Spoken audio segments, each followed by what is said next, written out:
예, 여러분 반갑습니다. 새벽 공부 빅균입니다. 굉장히 오랜만이죠?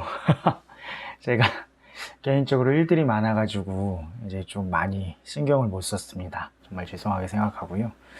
이사를 했어요. 그래서 지금 좀 배경도 조금 달라졌죠. 그래서 이사도 하고 개인적으로 좀 뭐 코로나 때문에 또 일도 많고 해가지고 많이 못했는데 좀 다시 힘을 내서 열심히 한번 촬영을 해보도록 하겠습니다.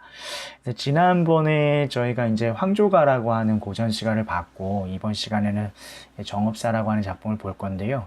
제가 자료를 몇 가지 만들어 놨는데, 뭐 지금 좀 이제 아주 오래된 이제 고전 시가부터 이제 고대가요부터 쭉 보고 있는 거죠. 근데 뭐 조금 여러분들이 어려워하는 작품들이 있으면 그걸 좀 더 먼저 촬영을 해볼까도 생각을 하고 있습니다. 그래서 뭐 여러 가지 구상들을 하고 있으니까 한번 차근차근 한번 만들어 가 보도록 하죠. 예. 오늘은 이제 정읍사라고 하는 작품을 볼 건데, 이 정읍사는 이제 고대 가요 중에서도 굉장히 중요하게 다루어지는 작품 중에 하나예요. 왜 그러냐면 이제 유일한 백제 가요, 그러니까 이제 현존하는 유일한 백제 가요이기 때문에 사실 우리가 어떤 기록이라든가 역사라고 하는 것 자체는 승리자의 기록인 거잖아요. 그렇죠? 그러니까 우리가 신라가 삼국을 통일한 다음에 거의 남아있는 문헌 자료들은 신라를 중심으로 남아있을 수밖에 없거든요. 그래서 유일한 백제가요이다 보니까 좀 문학사적으로 좀 의미를 갖는다 이렇게 볼 수 있고, 또 이 정읍사라고 하는 것이 시조의 어떠한 초창기 형태, 그러니까 시조의 어떤 기본 형태 같은 것들을 이제 보여준다라고 하는 측면에 있어서 어떤 문학사적인 측면에서도 조금 의미를 갖는다 이렇게 보시면 되겠습니다. 자, 그럼 한번 차근차근 보면서 한번 얘기를 한번 해보죠. 자, 보죠, 여러분. 자, 정읍사 해가지고 나와 있는데요. 여기 이제 배경설화가 얽혀 있어요. 정읍편에 사는 행상의 아내가, 자, 남편이 돌아오지 않으므로 높은 산에 올라 먼 곳을 바라보며 남편이 혹시 밤길에 위해를 입지 않을까, 위해라고 하는 것은 뭔가 해코지를 당하지 않을까, 어떤 위험에 빠지지 않을까, 자, 하는 마음을 나타낸 노래이다. 그래서 배경설화를 보면 아내가 남편을 기다리던 언덕에는 배경설화를 보면 아내가 남편을 기다리는 언덕에는 망부석이 남아있다고 전해진다. 그래서 뭐 여러분들 인터넷에 찾아보면 망부석이 나올 거예요. 근데 이게 꼭 뭐 정읍사와 얽힌 망부석이 아니라 망부석은 여러 개가 있다고 보시면 돼요. 근데 이제 그렇게 간절히 남편을 기다리던 이 여인이 이제 돌이 되었다라고 해서 이제 망부석이 되었다. 그래서 망부석에 얽혀 있는 이야기, 어떤 노래라든가 이야기이기도 하다 이렇게 생각하시면 되겠습니다. 망부석이라고 하는 게 그리워하는 거죠. 남편을 간절히 기다리고 그리워하는 모습을 담고 있다 이렇게 보시면 되겠죠. 자, 이제 내용을 보면 고대가요고요. 고대가요고 서정시고 망부가다. 남편을 그리워하는 내용이다 이렇게 보시면 돼요. 그 다음에 서정적이고 기원적이다. 자, 행상 나간 남편의 안전을 기원한다. 여기서 행상이라고 하는 것은 이제 여기저기 이제 돌아다니면서 물건을 파는 사람이라고 보시면 되겠죠. 그래서 행상 나간 남편의 안전을 기원하고요. 현존하는 유일한 백제가요다. 자, 중요하죠. 현존하는 유일한 백제가요. 그 다음에 국문으로 기록되어 있어 전하는 가장 오래된 형식이다. 여기서 국문이라고 하는 것은 한글로 기록되어 있다 이렇게 보시면 되겠어요. 그러니까 대부분의 오래된 노래들은 다 한자로 이제 번역되어서 기록되어 있거나 그런데 얘는 한글로 그러니까 구전되다가 이제 훈민정음 창제 이후에 한글로 이제 기록되어서 전해지는 노래라고 보시면 되겠죠. 그다음에 여음을 제외하면 3장 6구의 시조 형식의 연원이 나타난다. 우리가 시조라고 하는 것이 3장, 6구, 45자 내외다. 이게 이제 시조의 기본적인 형식이잖아요, 여러분. 자, 근데 그 3장, 6구의 형식, 뭐 45자는 지키지 않더라도 3장, 6구의 형식을 잘 보여준다는 거죠. 그래서 요거는 이따가 이제 작품 보면서 좀 구체적으로 말씀을 드릴게요. 그 다음에 특징이 가지고 나와 있는데, 자, 화자의 정서와 태도는 남편의 무사귀환을 바라는 간정이 아니라 간절한 마음이죠. 자, 간절한 마음이다. 그래서 전통적 여인상이 드러낸다. 뭐 이렇게 나와 있는데요. 별로 중요하진 않고요. 그 다음에 정읍사에 대한 해석 뭐 이렇게 나와 있는데, 이것도 크게 중요하진 않습니다. 뭐 행상 나간 남편이 다른 여성과 사랑에 빠지지 않을까 의심하고 질투를 드러내는 노래다. 이건 한 가지에 이렇게 해석할 수도 있다라고 하는 썰이라고 봐야 되겠죠. 뭐 이렇게 해석된다. 무조건 이렇다 이런 건 아닙니다. 그래서 뭐 이런 내용이고요. 그래서 어쨌든 중요한 건 여러분 중요하게 보셔야 되는 건 이거죠. 행상 나간 남편의 안전을 기원한다. 유일한 백제가요다. 여음을 제외하면 3장 6구 시조에 연원이 나타난다라고 하는 거, 그것만 잘 기억하시면 되겠습니다. 자, 그럼 이 작품을 차근차근 한번 보죠, 여러분. 자, 이렇게 나와 있는데요. 이 앞에 있는 전강이나 소엽이나 이런 것들 내용들은 그냥 악곡을 적어 놓은 거예요. 이게 이제 음악처럼 불렸던 것이기 때문에 음악에 이제 악곡을 이제 적어 놓은 건데, 이제 리듬 같은 것들이죠. 별로 중요하지 않습니다. 우리는 국어적인 측면에서, 문학적인 측면에서 보는 거니까 내용적인 부분이라든가 형식적인 부분에 주목하면 되겠죠. 음악으로 보는 게 아니잖아요. 자, 그럼 내용을 한번 보죠. 자, 달아 높이곰 도사샤 해가지고 나는데 달 이렇게 나오죠. 하 해가지고 나와 있는데요. 자, 이거는 높임의 혹격조사예요, 여러분. 자, 높임의 혹격조사다. 이렇게 보면 되겠는데요. 그러니까 달림이시여 정도라고 보시면 되겠죠. 달림이시여 이 정도로 생각하시면 되겠고요. 요 달이라고 하는 것은 기원의 대상이 되는 거예요. 그러니까 기원의 대상. 그러니까 뭔가 기원하는 거죠. 아, 제 소원 좀 들어주세요. 어떻게 좀 해주세요. 이렇게 기원하는 대상입니다. 자, 그리고 어떤 광명이라든가 안전 같은 것들을 의미한다고 볼 수 있겠죠. 안녕이라고도 얘기를 하겠죠. 펜이 굉장히 두껍네요, 여러분. 저기 좀 얇게 쓸 수 있는 방법이 없나? 얇게 나오지 않네요. 이건가? 아, 손 두께가 있네요, 여러분. 아, 요걸로 해보겠습니다. 오케이. 자, 예. 자, 그래서 어쨌든, 자, 달림이시여, 높이 도다샤, 높이 곰 도다샤, 이러는데, 이건 높이 고음 할 때 높이 곰이라고 하는 것은 강조의 의미 정도라 보면 되겠거든요. 그러니까 높이라고 하는 건 끊어적기 하면 높이 이렇게 되니까 강조하면 높이 이렇게 의미한다 보면 되겠죠. 그래서 달림이시여 높이 돋으셔서, 돋다 떠오르셔서 이런 뜻이죠. 달림이시여 높이 떠오르셔서 어기야 머리곰 비추으시라. 자, 여기서 어기야 어강돌이 어기야 요 부분 있잖아요. 요 부분은 그냥 일종의 여음이라고 생각하시면 돼요. 여음구. 그러니까 여음구라고 하는 것은 흥을 돋우기 위해서 집어넣은 어떤 구절 정도라고 보면 되겠죠. 그러니까 우리가 랩 같은 거 여러분들 쇼미더머니 많이 보잖아요. 아하, 예, 요, 이런 거 있잖아요. 아하, 이런 것들. 그래서 그런 여음이라고 생각하시면 되겠고요. 그냥 음악적인 리듬감을 이제 부여한다. 이렇게 보시면 되겠고, 의미는 없다. 딱히 특별한 의미를 갖지 않고 음악적 효과를 주는 것 정도다. 이렇게 생각하시면 되겠어요. 그래서 특별히 이렇게 주목해서 보셔야 될 부분들은 아닌 거고. 자, 그래서 우선 얘는 이제 그렇다. 뒤에 반복적으로 나오죠, 여러분. 여기 어기야 어강돌이 아의 다롱들이, 그 다음에 어기야 어강돌이, 어기야 어강돌이, 아의 다롱들이. 이런 부분들은 전부 다 음악적인 리듬감을 부여하기 위한 여음구다. 이렇게 생각하시면 되겠습니다. 자, 그럼 계속 한번 보죠.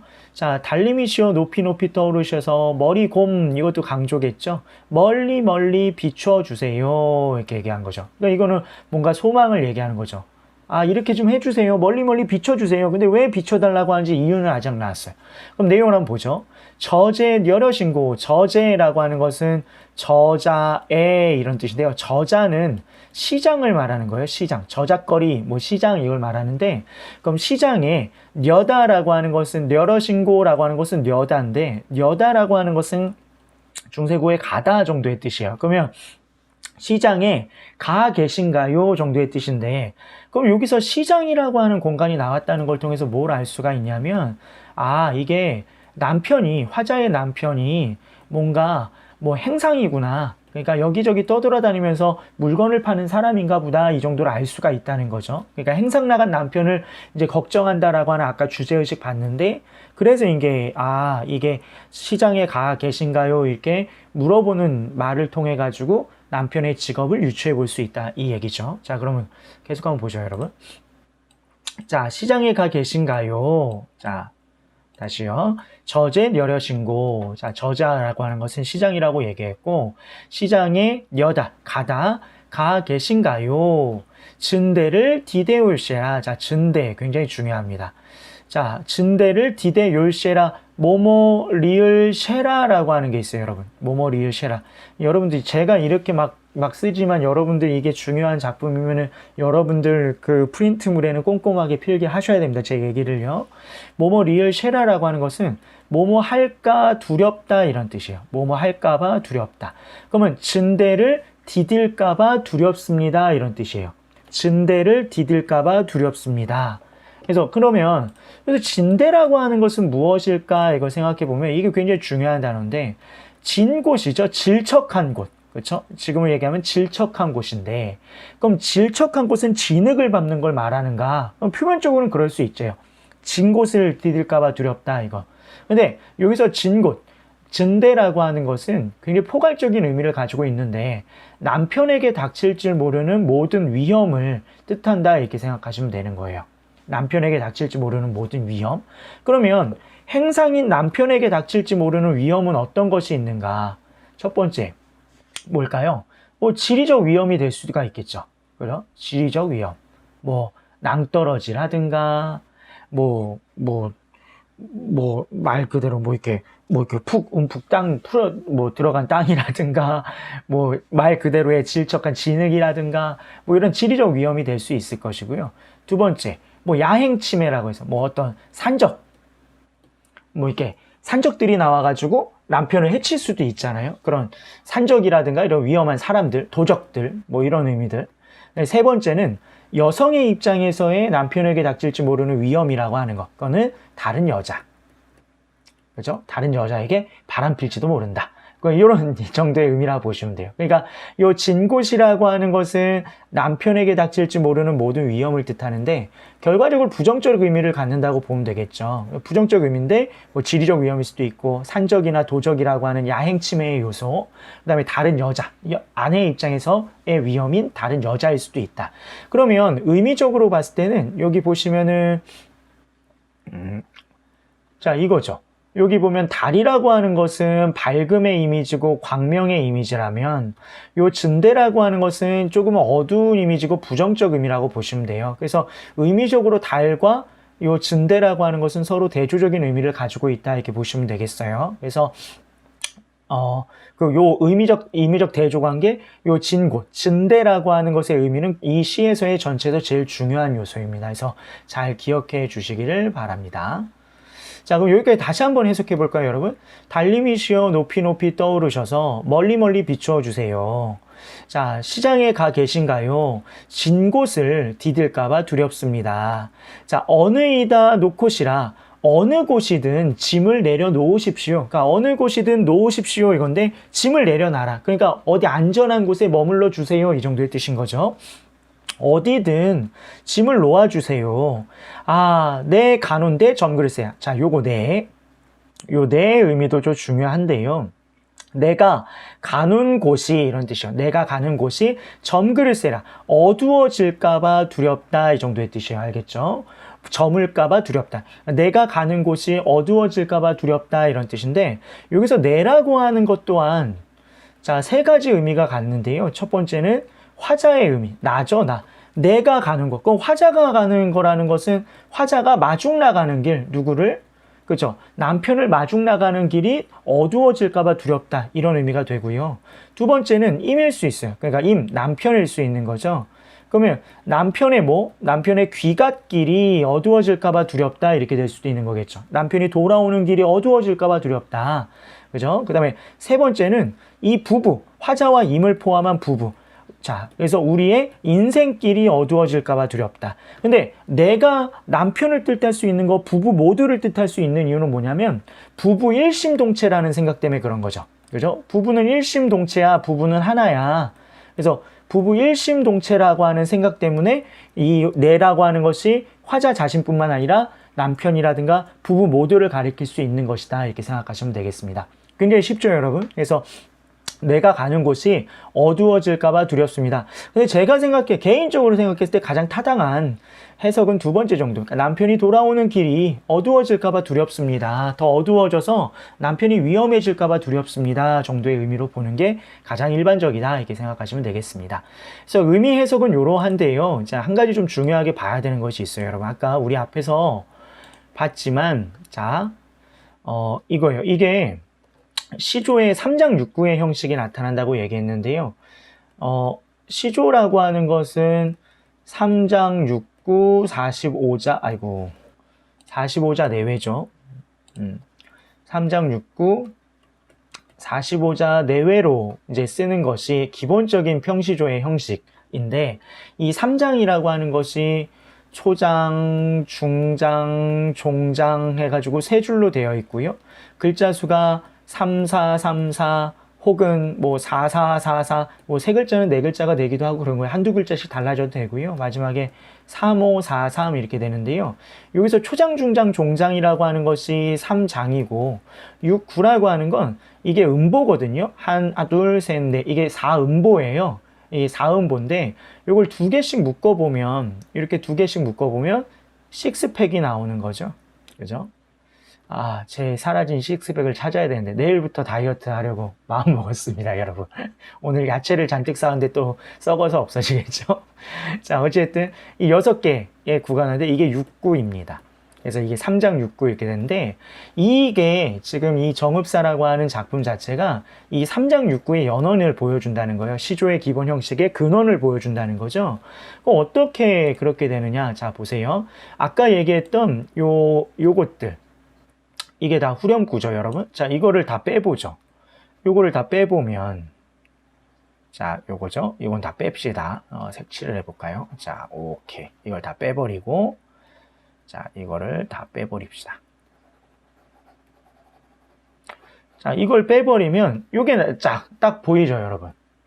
자, 잘 보입니다. 색깔을 좀 이렇게 예쁜 색깔로. 자, 그래서 자, 요렇게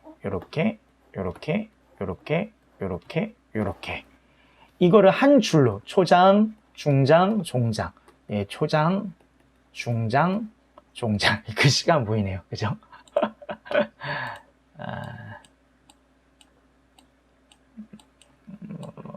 이거를 이렇게 보면 이게, 그죠? 이게 초장, 중장, 종장에서 이거 3장으로 볼 수 있다는 거예요. 그리고 여기 보면 알겠지만 이게 이제 6구라고 하는 게 하나, 둘, 셋, 넷, 다섯, 6개. 이렇게 6구가 나온다고 보는 거죠. 뭔 말인지 알겠죠? 그러니까 딱 글자 수를 맞췄다는 게 아니라 대략적으로 그런 3장 6구의 형식이 나타나는 것 아니냐라고 볼 수 있다, 이 얘기예요. 무슨 말인지 아셨죠, 여러분? 그래서 시조의 연원을 보여준다라고 하는 거, 이게 좀 형식적인 부분에서 좀 중요한 내용이니까 잘 봐두시면 되겠습니다. 다음 페이지에 보시면 이게 해석이 잘 나와 있거든요. 뭐 해석이 어렵지 않으니까 잘 봐두시면 되는데, 한 가지 우리 앞에서 얘기했던 요거 있잖아요, 여러분. 요 어휘들, 아까 얘기했던 뭐 녀다라고 하는 거라든가, 그러니까 우리 녀다라든가 뭐뭐 리을 쉐라라고 하는 건 굉장히 다 자주 나오는 단어거든요, 여러분. 중세, 이제 뭐 어떤 중세 작품, 고전시가 작품에서 녀다 혹은 뭐뭐 리을, 뭐뭐 리을 쉐라 이런 것들은 굉장히 자주 나오는 거니까 가다, 살아가다 뭐 이런 의미. 내다라고도 얘기하죠. 가다, 살아가다, 뭐뭐 할까 두렵다 이런 거 자주 나오는 것들이니까 좀 잘 기억을 해 두시면 좋을 것 같습니다. 자, 이제 이번 시간에 고대가요는 여기까지 볼 거예요, 여러분. 고대가요 작품 자체가 이제 학교 시험을 제외하고는 거의 나오지 않기 때문에 그냥 간단하게 한 번만 그냥 봐두면 되는 거지, 막 이걸 파고 공부할 만한 내용은 없습니다. 그래서 다음 시간에는 그나마 이제 고대가요보다는 좀 더 중요한 향가에 대해서 알아보도록 하겠습니다. 자, 오랜만에 고생 많이 하셨고요. 저도 열심히 좀 매일매일 찍기 위해서 노력하겠습니다. 자, 고생하셨습니다.